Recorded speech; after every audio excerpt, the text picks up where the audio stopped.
new Young Bros Anime Talk. And I'm going to let my fellow hosts introduce themselves.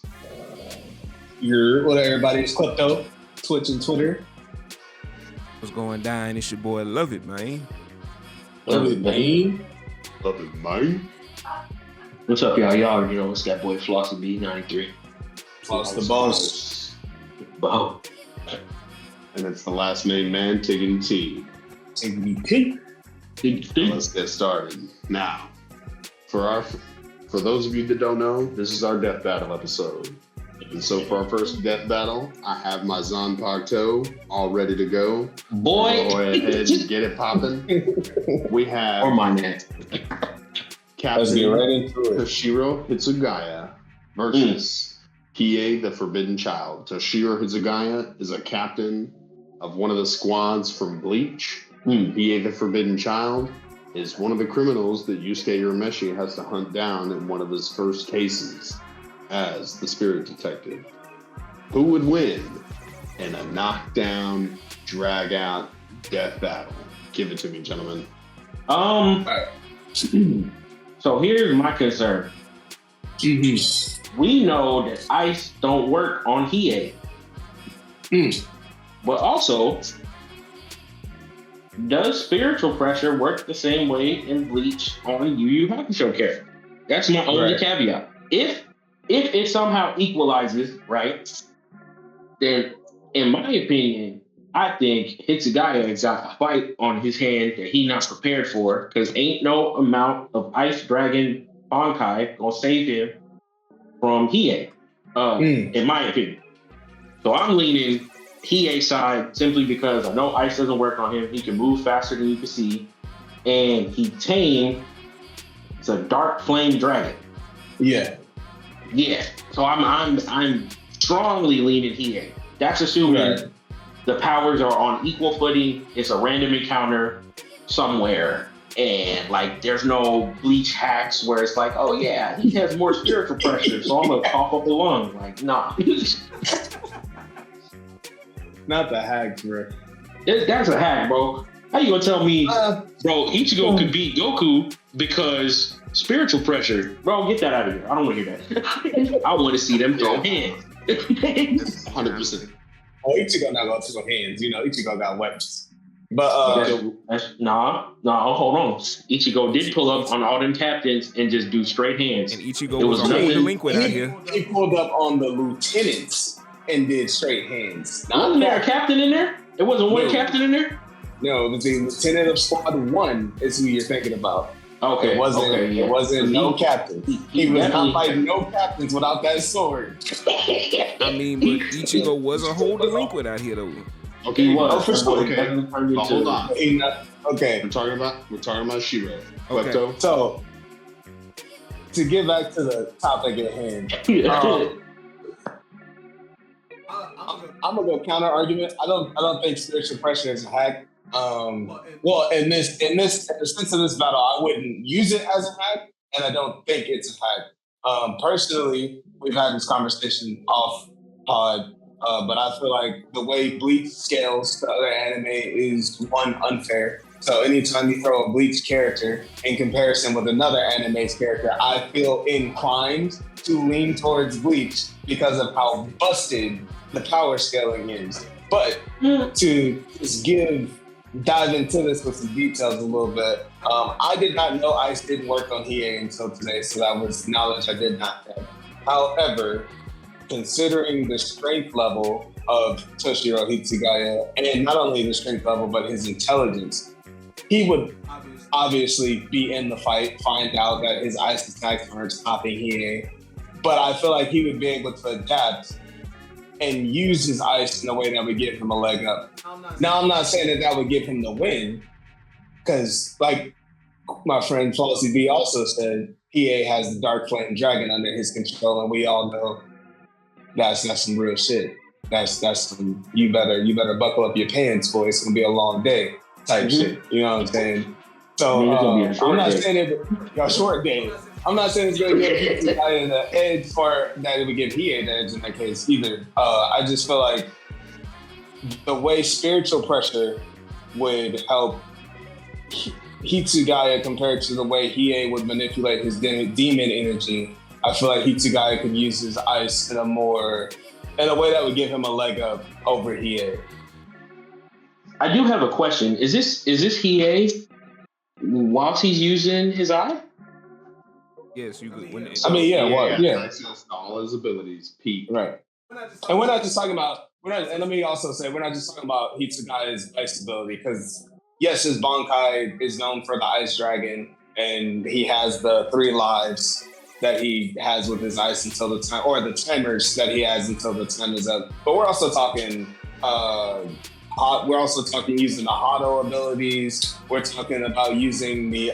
There's another ability system in Bleach. Like, he also has access to those. So Hitsugaya has a lot of tools at his disposal to fight Hiei.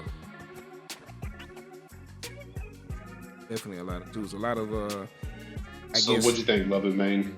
I guess it would be considered a lot of hacks, as Flossie would call it, but I just said spiritual pressure seemed like a hack. Like it's a the way people use it, they use it like it's almost like it because the whole stunning effect and everything. I get it, but I mean, and to be honest with you, I don't think that wouldn't have an effect at all, because you guys think about it, both of these characters are dealing in the spirit realm. True. So I don't. That's why I don't think that like he would feel it, but I don't think he would be. I don't think Hiei would necessarily be stunned by Hitsugaya. He'd be like, "Oh, you." There just wouldn't be any fear. It would be like, "What is that?" Yeah, like that's a new feeling. What is that? Yeah. What is that? Pretty much be like a bridge, like pretty much be like a bridge, like what is that? Is that me? Is that me stronger than me?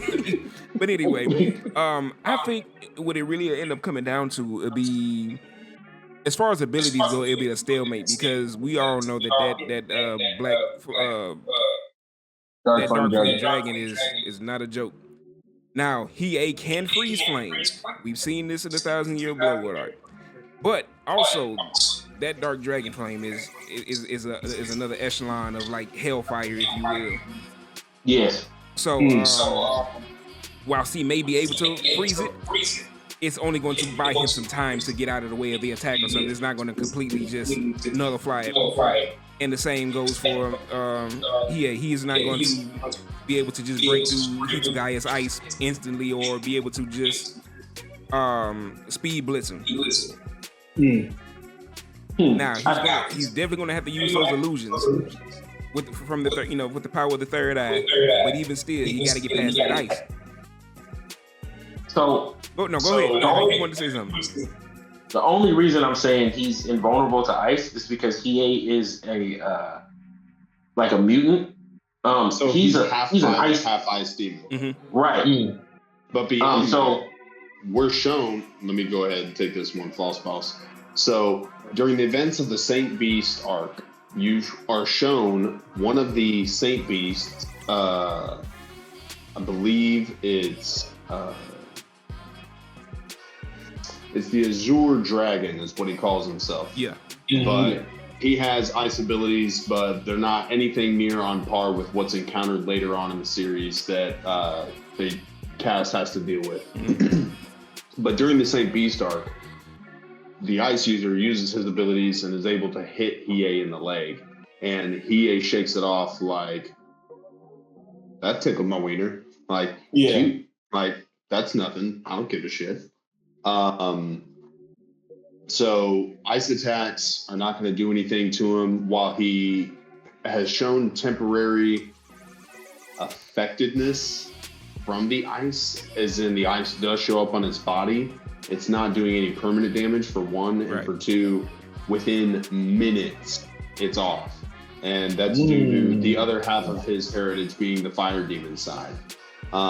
So anything temperature related, anything within Shiro's temperature related attacks is not going to phase Hiei. Now, I do agree with the other panel members that have spoken thus far as far as the scalability, the power scaling.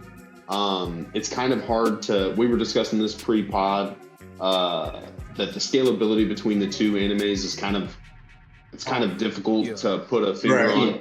simply because of, as Klepto mentioned, within Bleach, the power scaling of, Reishi, spiritual pressure, what have you, it does have so many effects on the landscape that it does seem to be more prevalent than, say, demon energy or spirit energy, as we've seen in Yu Yu Hakusho. Additionally, though, I will say that the only time that Hiei used his demon form was when he thought he was literally going to die against Yusuke, and we never saw it since. So we haven't really seen him fight to the peak since his first fight with Yusuke.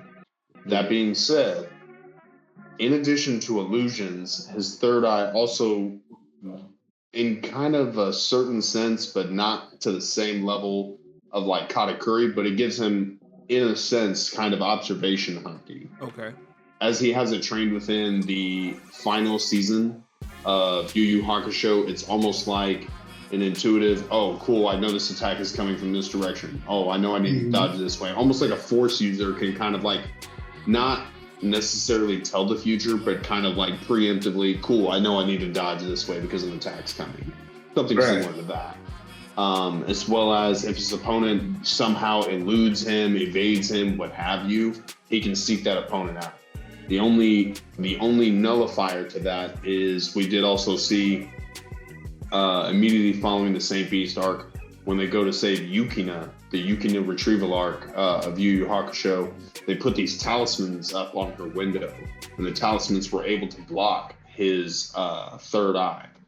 Yeah. So things like that I would see as a negative, but I haven't really seen talisman use within Bleach, so I don't really see there being anything within Hitsugai's arsenal to stop necessarily the illusions or the effects necessarily of the third eye. Right. But I will agree that Hitsugaya, as far as feats are concerned, just feats alone, and opponents that he's taken down, and swordsmanship and techniques of that level, I give him the edge in swordsmanship over Hiei, just because Hiei never was really formally trained. He just kind of trained himself and kind of picked up things along the way.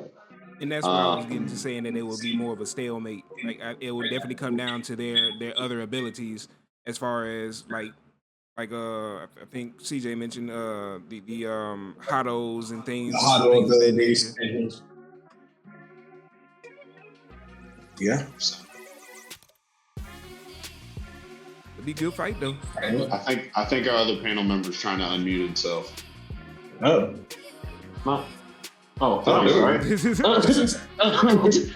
question I would have. What if this is Hiei with the full use of his eye, and a Hitsugaya who's going to use like the Hado?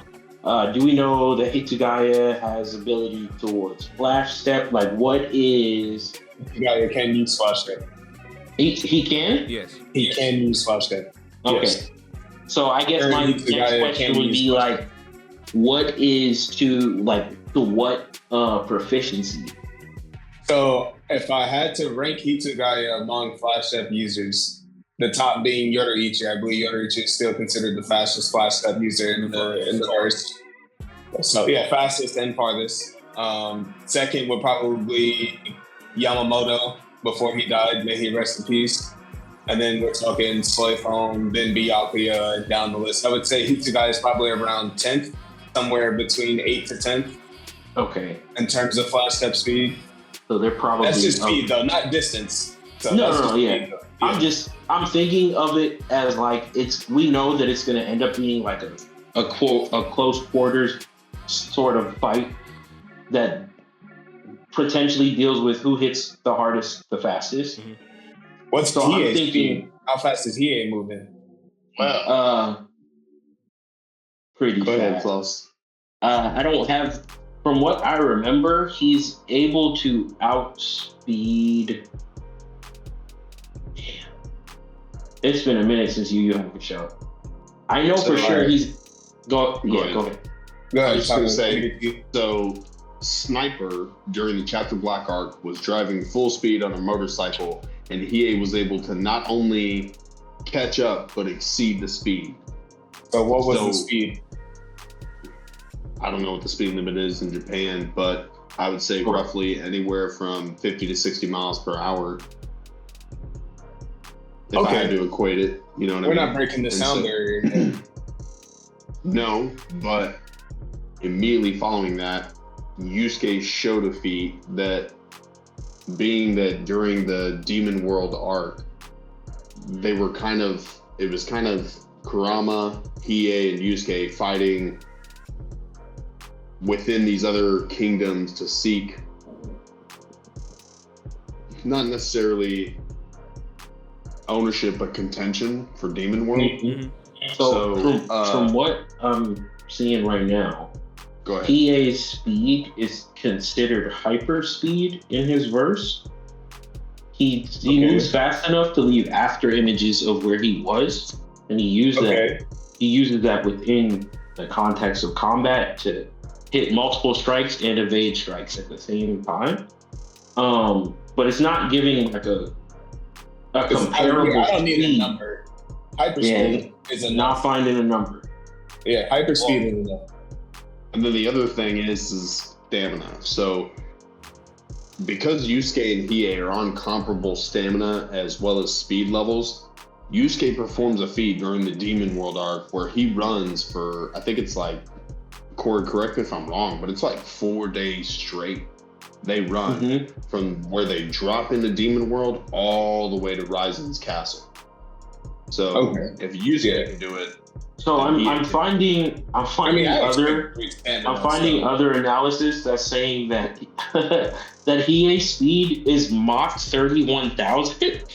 Mach 31,000. Yeah, or like 3.5% the speed of light.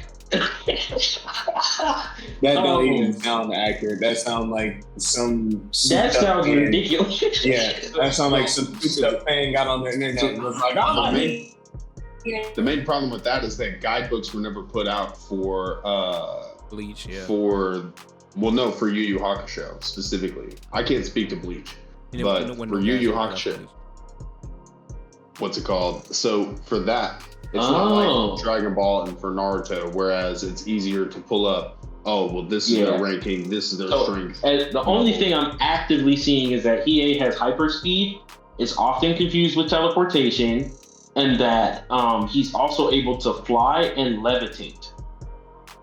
Yes. Let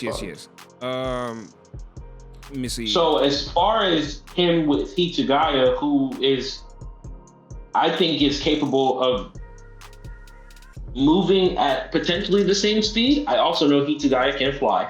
Yes, but that's only release of the Shikai, huh? Mm-hmm. Other than that, I do know he has abundance of stamina as well, because I can't remember the episode or the arc, but I do know there was a Pacific arc where he kind of lost his abilities and he had to go regain the honor of his Zanpakuto. And he ended up getting into it like he had to end up fighting like I think they were like ice creatures or demons summoned by the Zanpakuto itself. And he fought those things for like days before he was able to actually speak to the spirit of his Zanpakuto. That may be filler, if that's what I think it is. Is it when the Zanpakutos were alive? No, I think this was like I think this was a couple of arcs before that. You know what? No, I think it was. So that one was filler. But it's still canon though. If it's filler, it's not canon. Yeah, if it's filler, that was just something they did at Liberty for the anime. Because I know in the manga, he does eventually alter his Bankai. Yes. Through that temporary pill that they get from... Oh, I'm bad with Bleach names, man. Yeah, trust me, I'm bad with names, so don't feel bad. Don't feel bad. My dude in the hat. Mayuri. No. That is Mayuri. The bucket hat. Oh, hat and clogs. Yeah, hat and clogs. But yes. Shit. Urahara. Urahara. He shows up in the Blood War arc. Spoiler. I'm sorry. He shows up in the Blood War arc with these pills that sort of hollowifies the Soul Reaper's Bankais so that the Quincy's can't steal them. Oh yeah, and no, basically Mayorti and Orohara worked on that, but that was Mayorti's whole deal. Okay, so I do know he does gain some sort of visor type form. So if we're using all the powers, this is going to be. Honestly, I think this would probably be the best fight like ever. 100%. But we do need to move on to fight number 2. So without further ado, we're going to cut this one short and move on to number 2, which is Hell's Paradise Yabimaru versus Naruto's Shippuden 4th grade ninja war Jonin Neji. Ooh. Hold on. Before we do start, make sure we give Klepto a little bit of time. His phone died. He putting it on the charger now. He getting back in here. Okay. But yeah, that's just to give y'all the heads up of what happened. But go for it, Floss. So 4th grade ninja war Neji is specific because this is a Neji that's mastered what we saw previously as far as rotation, 64 trigram, and he's also using air palm attack, which is a secret gentle fist technique. Basically, think of like Kung Fu Hustle's Buddhist palm, like it's that essentially. So he does have the ability to be longer range, and on top of, we've also seen variations of 64 trigrams where it doubles itself.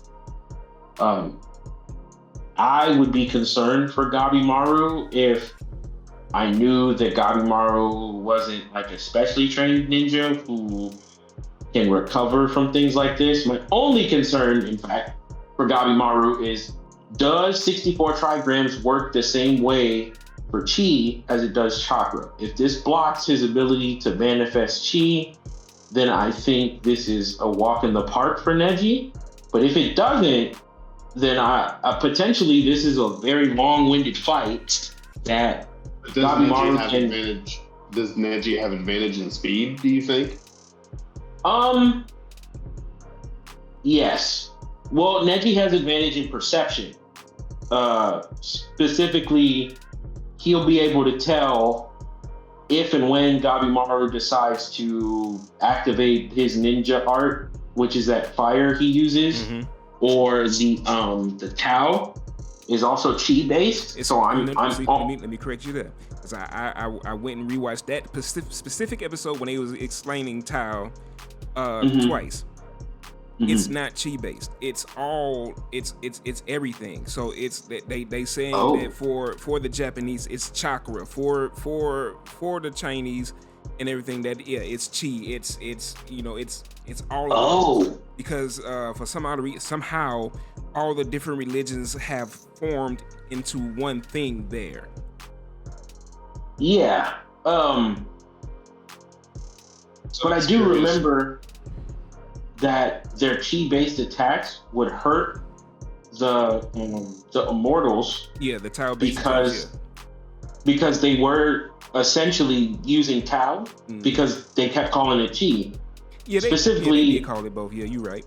Yeah, so that's where I was like, if it works the same way, Neji would be able to perceive it enough to counter it with rotation or potentially with Sky Palm or 64 palms. Now, I believe he'd be able to disrupt it. Think about it, because I do too. If you think about it as chakra points wise, even if it's just chi and the way that they were displaying it from those immortal gods, their Tao comes straight from the gut, all from that area. So if that's what it bases off of, you take a gentle fist to the gut, you're disrupted. Right, it's over with. Now, if it doesn't work that way though, if this is a system that isn't based on like a chakra network and hitting like acupuncture points, then we could see a Gabimaru who's able to respond to 64 palms, who's able to maneuver, because he was extremely adaptable to the point to where he killed that other immortal. Well, he didn't kill him, but he pushed him to that full transformation. And Then he got up out of there until he learned how to use it. At which point he did kill one of its underlings, from what I remember watching. So I think this would be one of those fights where you're like, man, who's more durable? Who can put more damage to the other before they're able to recover? And then that doesn't, because if his technique, the fire technique he uses is this like ninja art technique, I'm almost 100% that Neji is perceiving it and Neji's not letting it touch him. Okay, so for me, the way I understand it is this. I do believe that Neji could perceive that whatever Gabimaru tries to do with regards to his chi. However, I don't believe that Tao is necessarily the same thing, in the sense that I think that Tao is more activation of more than just specific points. It's like your cells themselves being energized. And so, granted, again, no guidebook, so this is all just theorizing. I don't have any facts to be like, nah, floss balls, you wrong. Nah, love it, man, you right. Nah. So, with that being said, if I had to theorize, what I would say seems or feels the most accurate to me is, I think that in terms of durability, I would give edge to Gabimaru. And the reason I would give edge to Gabimaru is because I think that, he went toe-to-toe with an alleged immortal and survived. Now, granted, he was beat up, but he survived. Neji was in the 4th grade ninja war against regular humans and Zetsu and died. Well, Neji died on purpose. Neji died to save Hinata. And we're not talking about regular Zetsu. We're talking about Zetsu enhanced by Yamato, which means they're enhanced by the first Hashirama, the first Hokage cells. So not regular Zetsu. Yeah. Yeah, still and he did die from a 10 tails attack. He died by choice. By choice.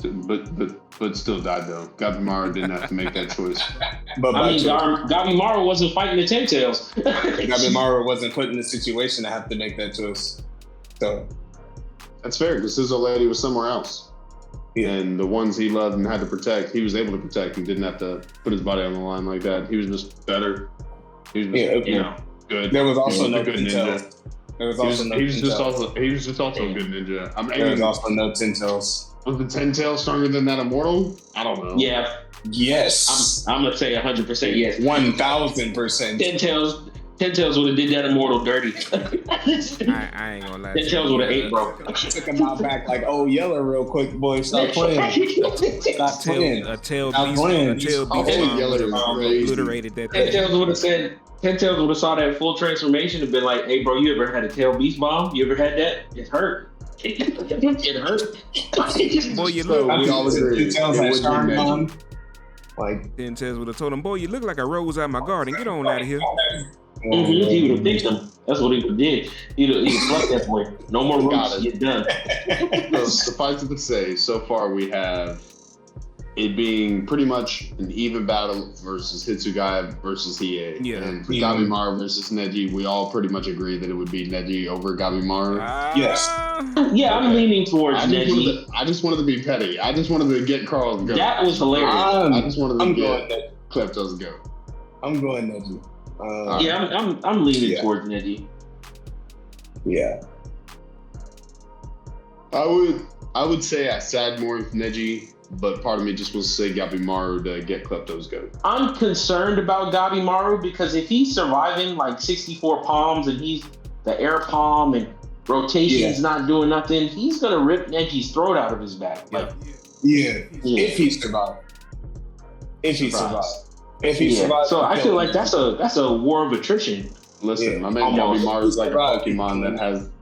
My man Gabimaru is like the Pokemon that has the berry that lets him hold out to the last HP, okay? Don't even worry about it. Gabimaru also ain't never ate 8 trigram 64 palm in his life. That's true. Ain't nobody ever put hands on him like that. I'm not gonna lie. He haven't happened to him. He gonna take a nap for about a day, but he gonna survive that. It was Tuesday morning when it happened. It happens to now be Thursday after. You woke up Thursday talking about some damn. Oh my God. But I definitely believe he would survive it. Like I said, me personally, I think I would go more Neji, but I do think. Let me see. I'm gonna say it like this. Simulator run it 10 times. I think Gabimaru has it 8 out of 10. 8 out of 10 is crazy. But I was gonna say Simulator run it 10 times. Maybe Gabimaru has it closer to 6. I think he got. If he can find a way to make Byakugan ineffective, then I think he could definitely run it up. But I don't think he's fast enough to make Byakugan ineffective. That's my concern because I don't think he outspeeds Neji. Yeah, I don't think so either. I don't think physically, the one thing I give Gabimaru, which is something TKT already said, durability. We saw it on full display in the anime. Other than that, not speed, not strength, not technique. Now, this feels like an anime only conversation because there is a Gabimaru who has mastered the Tao. Mm-hmm. And the manga. And that's different. Yeah, it's different because Neji dead. So yeah. we don't know what a Neji and Boruto would have looked like. Okay. That Neji and Boruto would have been nasty. A Neji and Boruto would have had Neji and Himawari on the right. Like boy, what? He'd have been like, bro, you really don't even need a Byakugan for real. Now this next one, I don't know how heated it's gonna get, but it might cause a little bit of a rift. This next one is Broly versus Broly. So that means the Broly versus Super Broly. There is a right answer. I think I agree. There is a right answer. I want to start off by saying that there is a right answer. You're right. I think Super Broly is busted. Absolutely. Because the way they explain how his power works is essentially he's using Great Ape power in base. Mm-hmm. And then No. So he's in base, and then he goes Ikari, which allows him to use the power of the Uzaru while staying in his regular form. So he's still using a form by using the Ikari form, but that's not his base power. When he first steps off the ship, go ahead. Mm-hmm. When he first steps off the ship, he's still in base because he didn't become Ikari until after him and Vegeta started going at it. Mm-hmm. It wasn't until he got the yellow pigmentation in his eyes. Okay. Right. Okay. So is that the only signifier for that form? Is his eyes turning yellow? Form? Yes, sir. Okay. Maybe it's a bit more in range because in my mind, it almost tiptoed into like a Super Saiyan 4-esque like base form, and I'm like, that's so yeah. I think the Super might be building towards that with Broly. Okay, that's what I assumed. And then he has a Super Saiyan transformation on top of that as a multiplier, and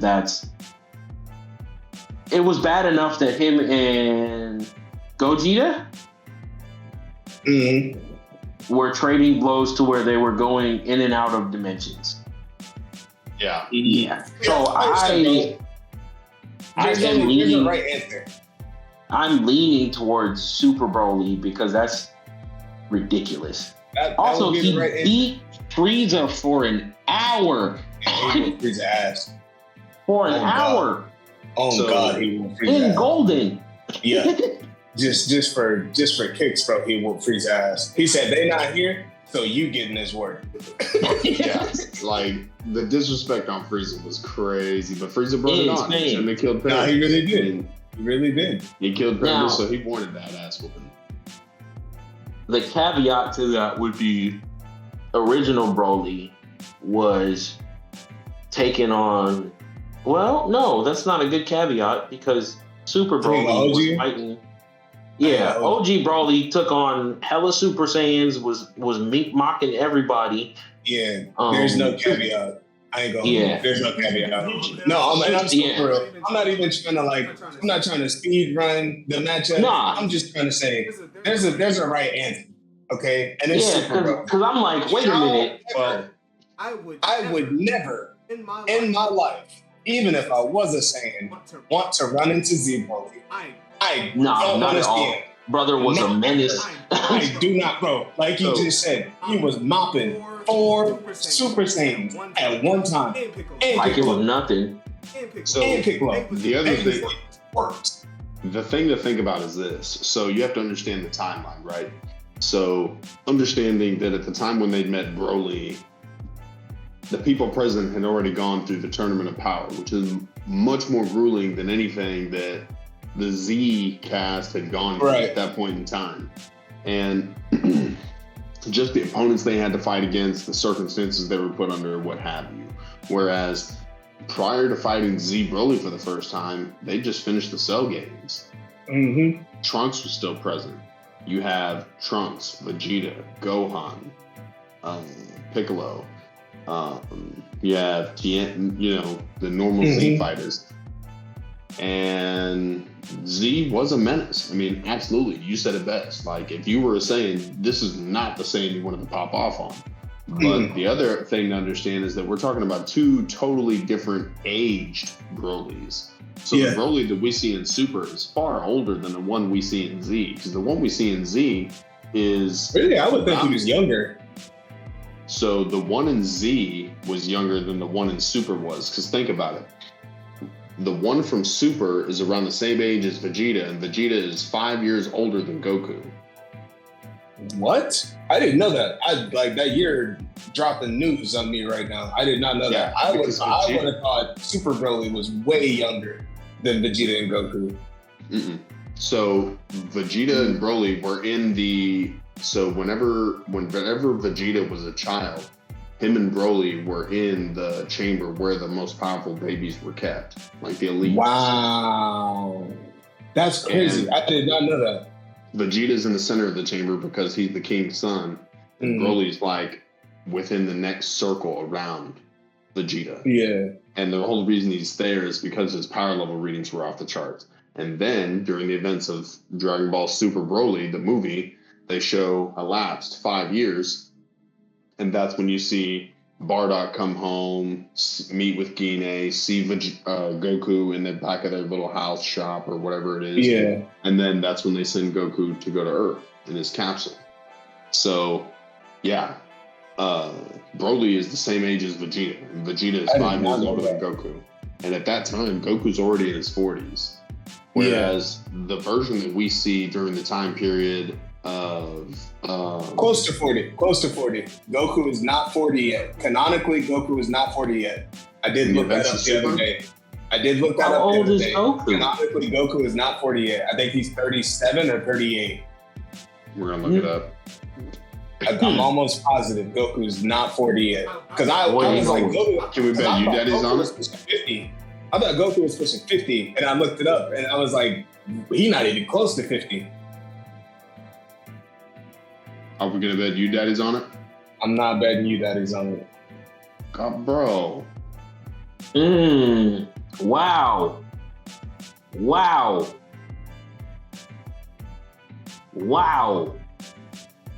What's a you dad? Oh, I'm gonna explain that in just a second.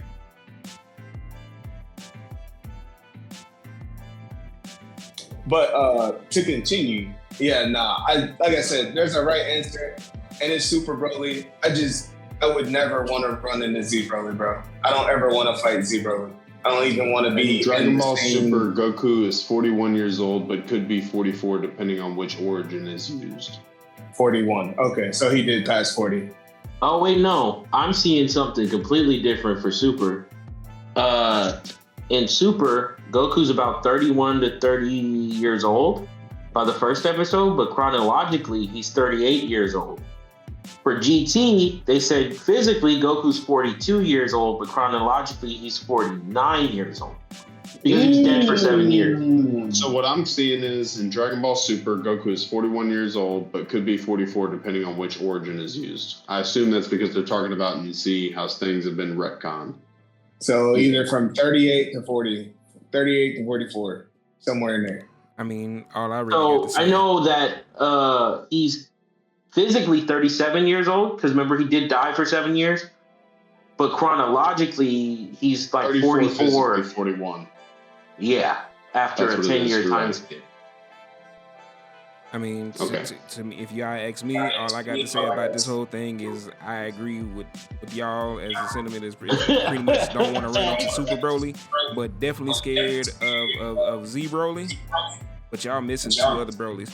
We missing a Bridge Broly and we missing Wheezy F Broly. Wheezy F Broly is insane. That man put out a mixtape. No.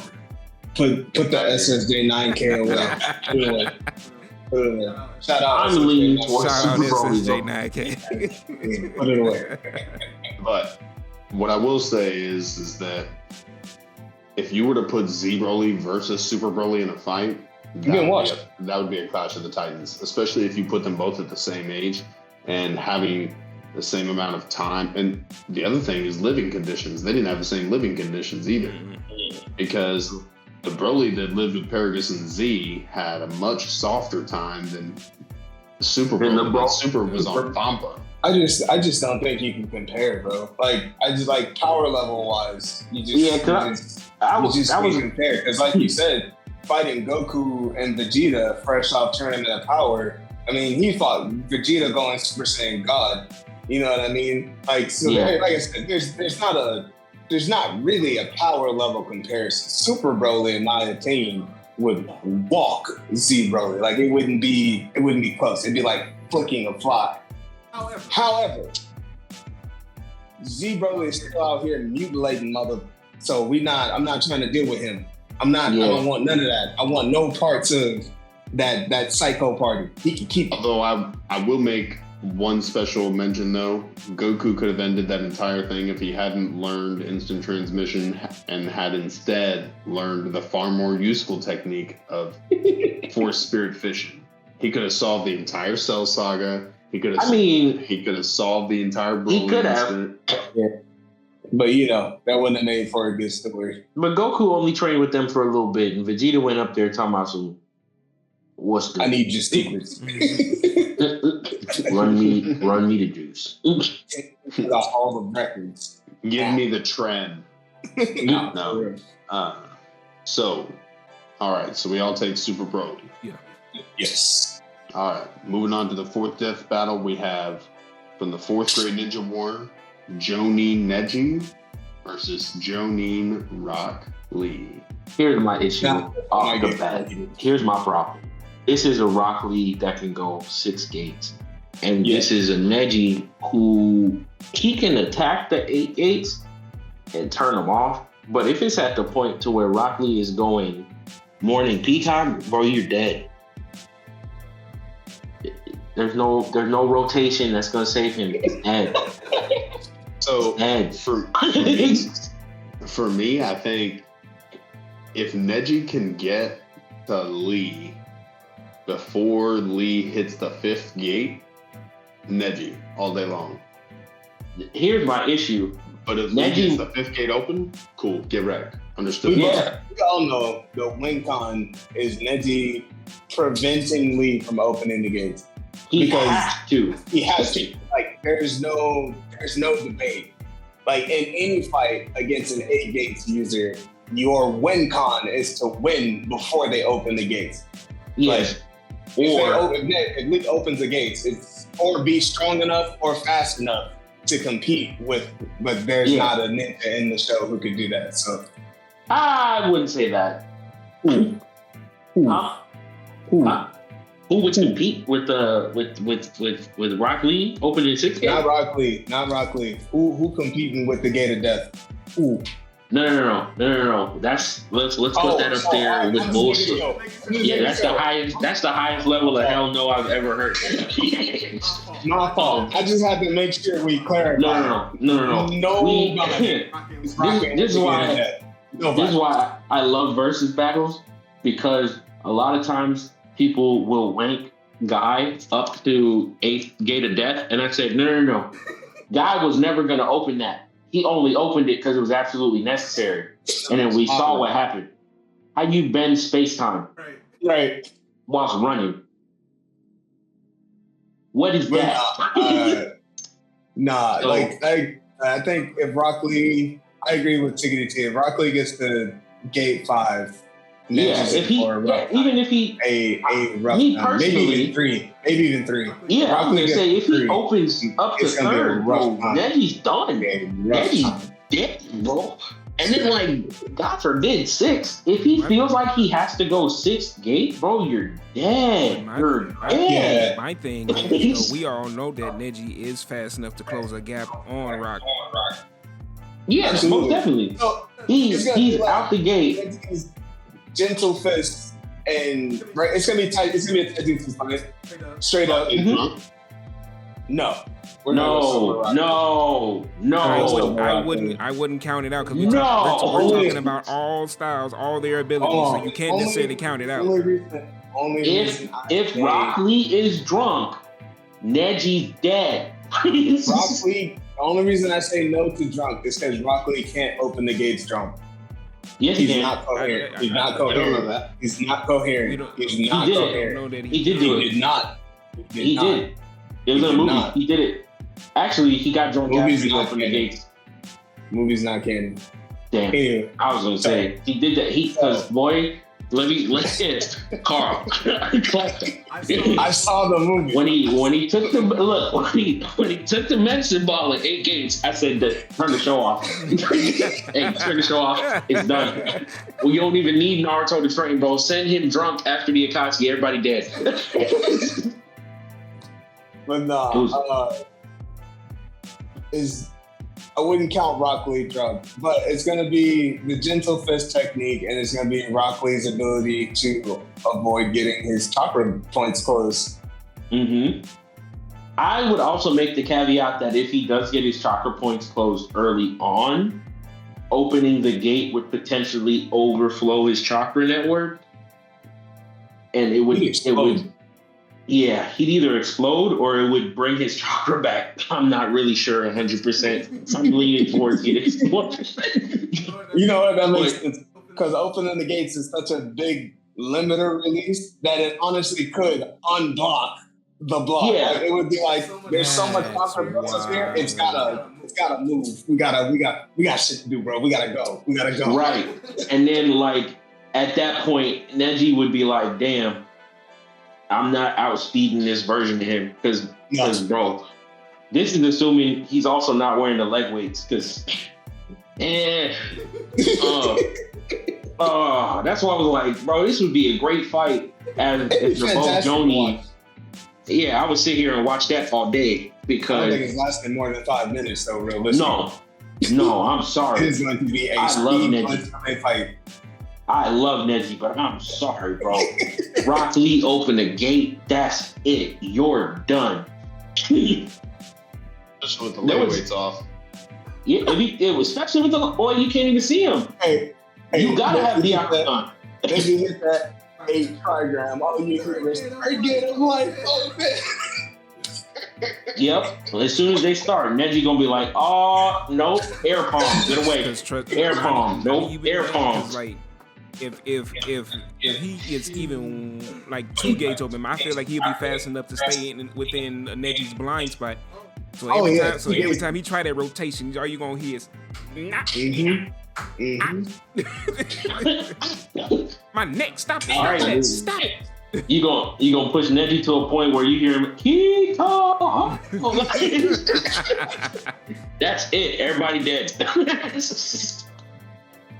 Oh my God, man. Moving on to the final death battle.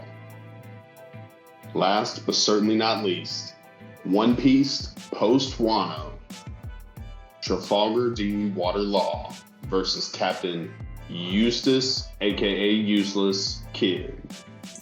Yeah, Kid is dead. Die. Yeah, room shambles. Now your heart outside the gate. No, he ain't shambling shit. Room. Die.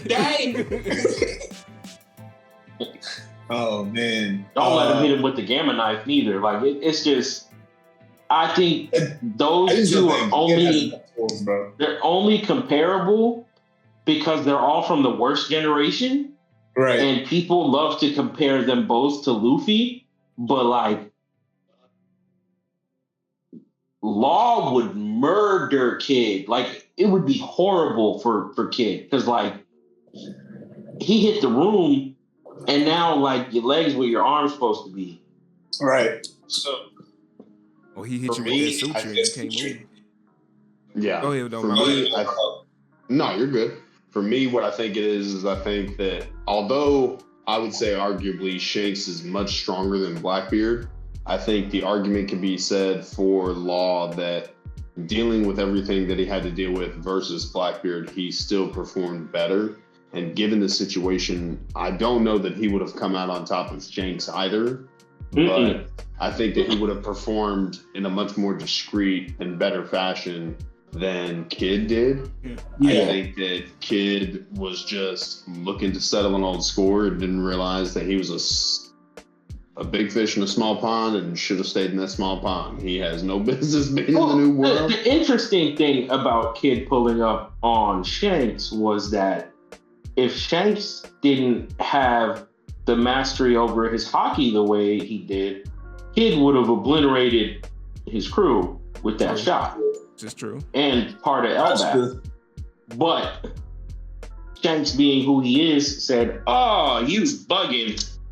That observation hockey. Hit that man with that Spider-Man. Observation hockey had Shanks like, "You about to do what? Let me go ahead and use this sword with my other one. Good night." But no, I agree. You really haven't even seen Kid use conquerors to a level that we've seen Law or like people involved in those kind of fights. You know what I mean? Right.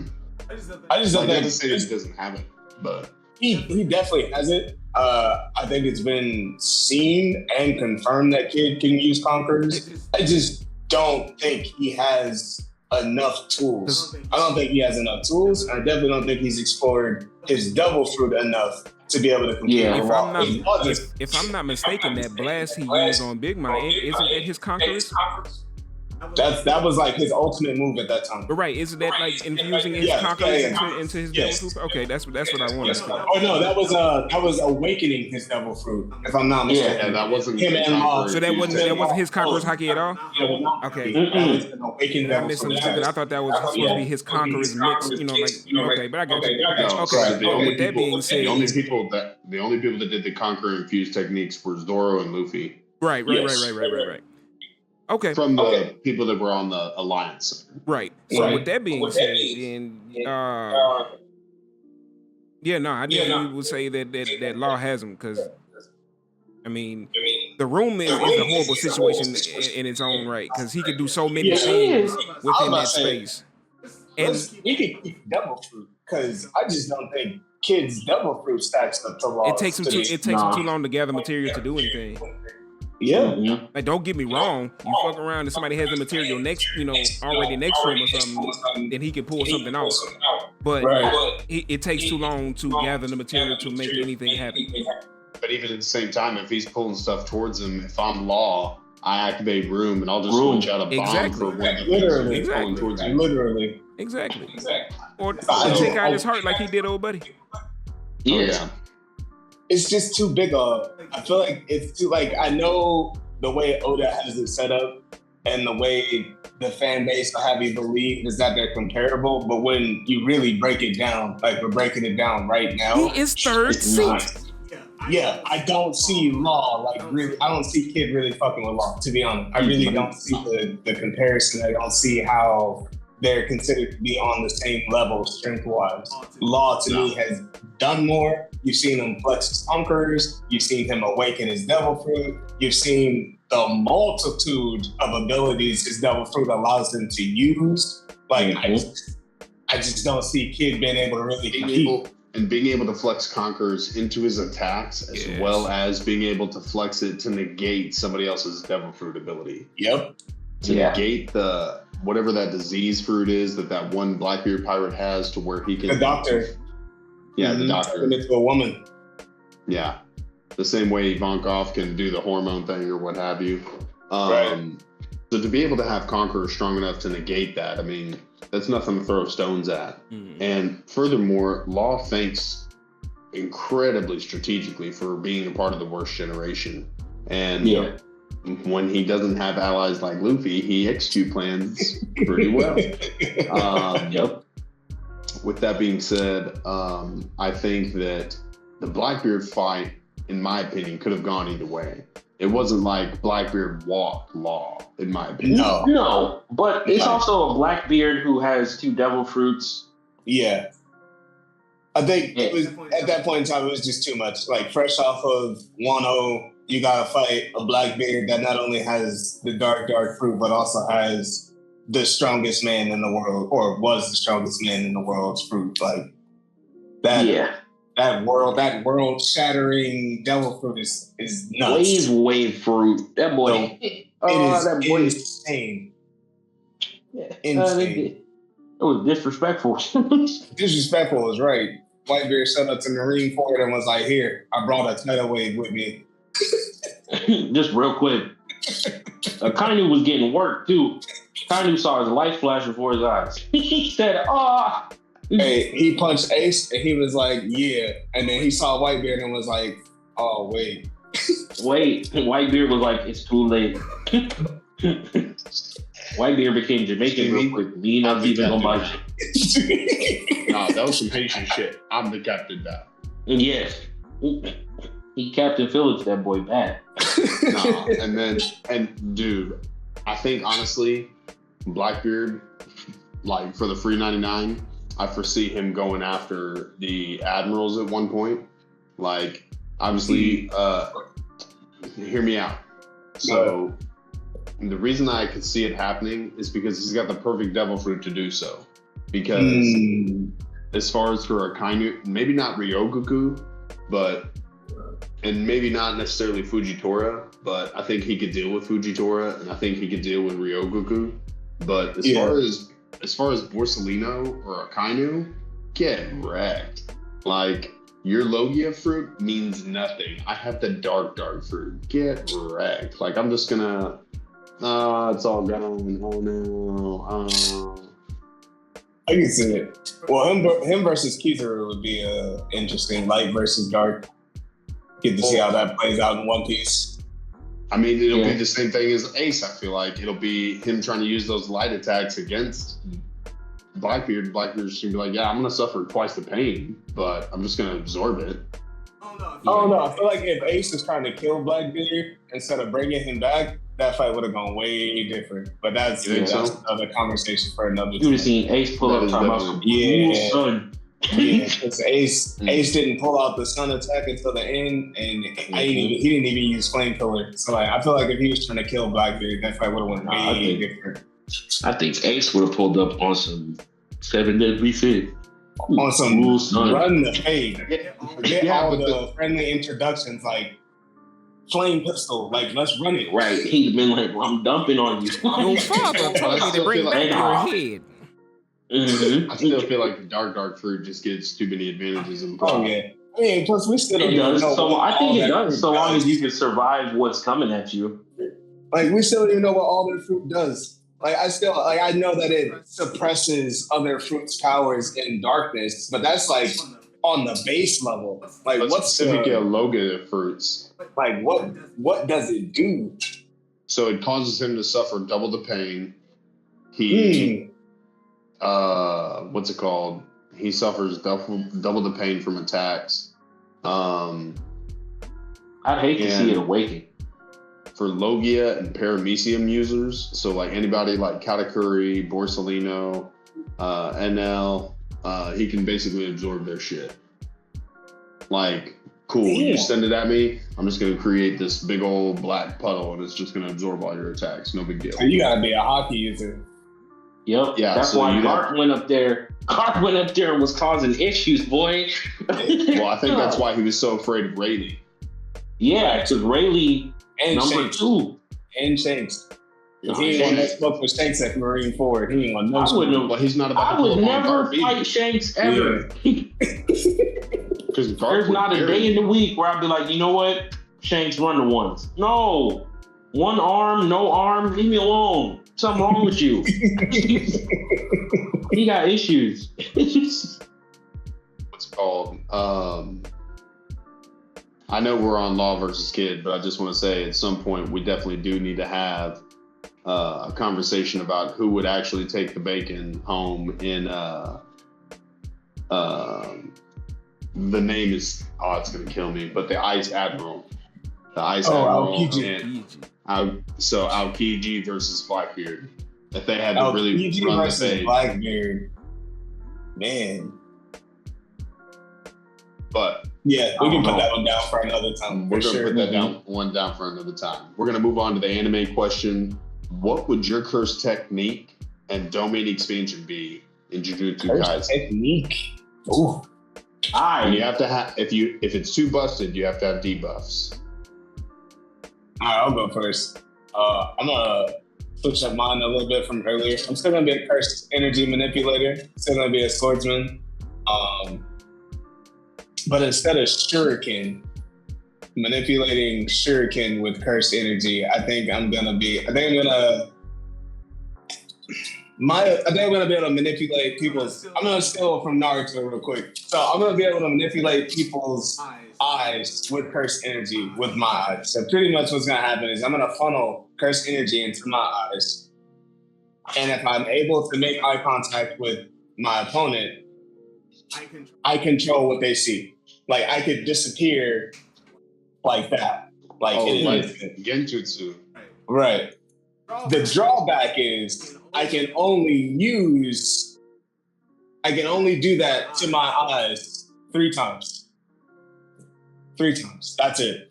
I can only give my eyes the power to take over somebody else's vision 3 times. And it only lasts a minute and a half. 3 times a day or just 3 times in your life? 3 times a day. Okay. 3 times a day, a minute and a half at a time. All right. That gives you area to improve as well as some significant debuffs up front. Okay. Now, the domain expansion, as named by Mr. Lovermain earlier, is domain expansion, death by 1,000 cuts. So think Byakuya's Bankai, but in Jujutsu Kaisen. So when I launch my domain expansion, a dojo appears and all of my swords are aligned on the walls. And the minute I draw a blade is, you become flypaper. Facts. That's what I got, man. Man, you want to give? Oh yeah, go ahead. All right. So mine's I am a what's it called? I think it was a curse manipulator. And I manipulate curses themselves. And I can also summon golems. So I would have these 3 golems, like shells, if you will, and I can imbue them with my own curse energy. Or I can summon a curse and imbue the curse into the golem. Now, the drawbacks with that is I can only control 4 golems. But if I do summon a curse and put it into the golem, I maybe only control 2. But depending on if they're more of an attack type curse or something defensive, that's my drawback. So if I send an attack curse out into the golem, my attacks become physically weaker. Oh. Like I can still do damage, but my attacks become physically weaker. Hence why I would have also a curse too would be a giant mallet from like a earth god, if you will. Nah, bro, walking around with King DVD hammer. But this would be more of like a like a staff type deal with the big ass mallet on it, Yeah. But yeah, and that's just to help cover myself, and if I do have to use whatever attack demon, attacks curses out there and do that stuff. My domain expansion is going to be called Inverted Light Shadow Realm. And in this realm, it's kind of a dense bog like from Demon Slayer, but it's not that you gotta swim in. It's like a dense bog. It's kind of the surface of the floor is kind of sticky, and with that, since I can manipulate and summon curses, I'm pretty much the Shadow Monarch. Oh damn! Come on, bro. He gonna summon you to the domain just to feed you to his shadow army. Feed you to the shadow army. That's crazy. Nice. I like it. So, for me, I would be a cursed speech user who speech manipulates their cursed speech through high frequency whistles. Yeesh. Okay, Yondu, calm down. Yeah. So the way it would work is these whistles would penetrate a certain frequency, whether heard or unheard, the effect would still be instant and horrible. The caveat is I can't talk. So because I can't talk, no, I can't talk normally. So you're mute. Yes, but I'm able to walk around with the whiteboard. Or I'm texting people a lot. Yeah. Walking around. And then I would also have a cursed tool that's like a tuning fork that I would put my cursed energy through in a limited area. And my high frequency whistles would bounce off of this tuning fork. So this, let's say like a Wi-Fi signal.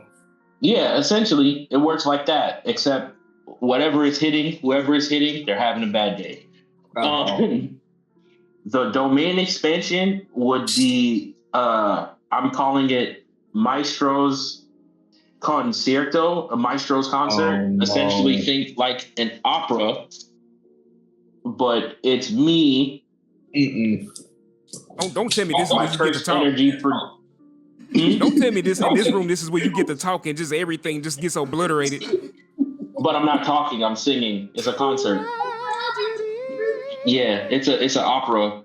It's Phantom of the Opera, but everyone's dead. Like that's insane.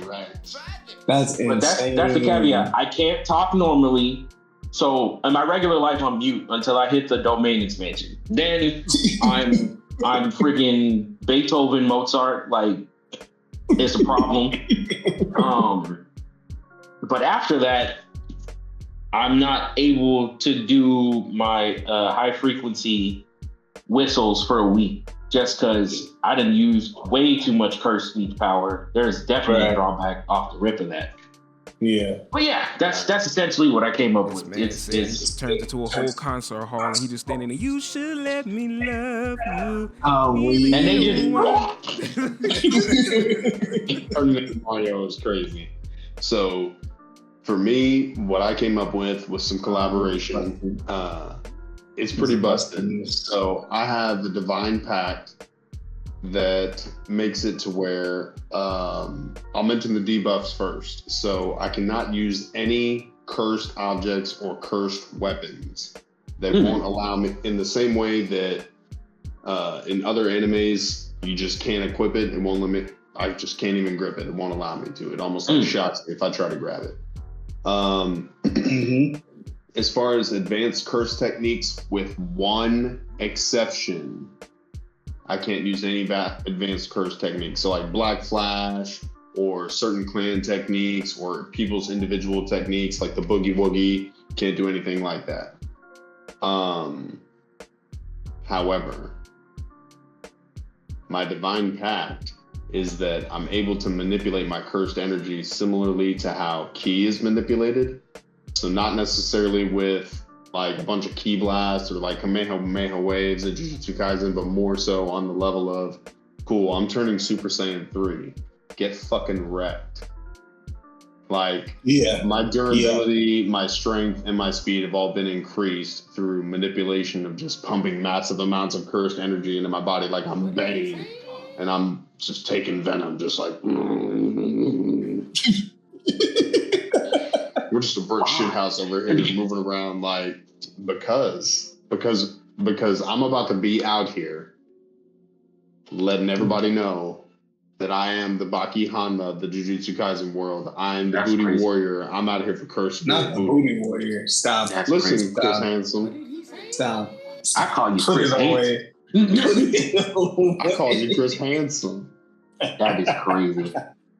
I'm out here for cursed booty. All right, man. Anywho, so that's what I think. I think the drawbacks in that I have to build it up over time. So it's not just I'm starting off, being able to perform like a Super Saiyan 3 level transformation, being super buffed. Like obviously I have to train my body to be able to accept that amount of cursed energy and to be able to use it over a certain amount of time. And the time limits obviously are going to be low starting out and then over time get gradually bigger as I train. Right. The initial upfront benefit is that I can perform hits at a similar level to Black Flash as far as impact, based on my cursed energy manipulation. So it's not as big a deal to get consecutive Black Flashes in because my strength is hitting at a level of Black Flash. It's more of, as Carl and I, or as Klepto and I had discussed pre-pod, it's more of managing my durability as well as understanding that I am still a human being and that I just can't obviously get so damn muscular and still think that I'm going to be able to turn back into a normal human. Like there has to be some gradual, it has to be within reason. Like the strength. Bro, has let's talk to be about being obviously Stand free, running at the speed of light. I said, bro, your body is going to explode. Slow down. So we had to rebuild that real quick. This is Jujutsu Kaisen. They are human, okay? They will die. We'll get there. All that being said, we now come upon our anime recommendation. You didn't give us your domain. Oh, your domain extension. Oh, I apologize. Almost missed the most important thing, my domain expansion. So y'all are gonna love this. So my domain expansion, the caveat to this is that my domain expansion has a certain amount of activation time. However, it has a 100% hit rate if I have it activated, and there is no coming back from it. There is no, plot's gonna save you next episode, you're done. And it's called Vegeta's Desolation. So it's pretty much you're put on a planet by yourself and you see in the upper atmosphere me with a ball glowing above my finger and I shoot it down to your planet and you explode. And this man really turned into Frieza. Yeah, bro. Every time. Every single time. That is crazy. I'm all about hands and blowing stuff up. I just want them to shout out, "That's it, killing you both." It's bag attack. No, stop. That's crazy. Now, moving on to anime recommendation, and I'm going to turn it over to my fellow panelists for our anime recommendation of the week. All right. So this week we are recommending Sakamoto Days. It's a brand spanking new anime that came out. Well, I'm not gonna say that because I think it's pretty much probably like a year or two old in Japan. But yeah, it's a new anime that releases on Netflix. Yes, on Netflix. It is about a former assassin named Sakamoto who found love and decided he wants to retire. Well, I'm sorry, the assassination world doesn't like that, and they come after Sakamoto, and a bunch of other stuff actually comes up too. I don't want to give no spoilers. No spoilers. Y'all must watch this, and you must read it. Gotta go read it.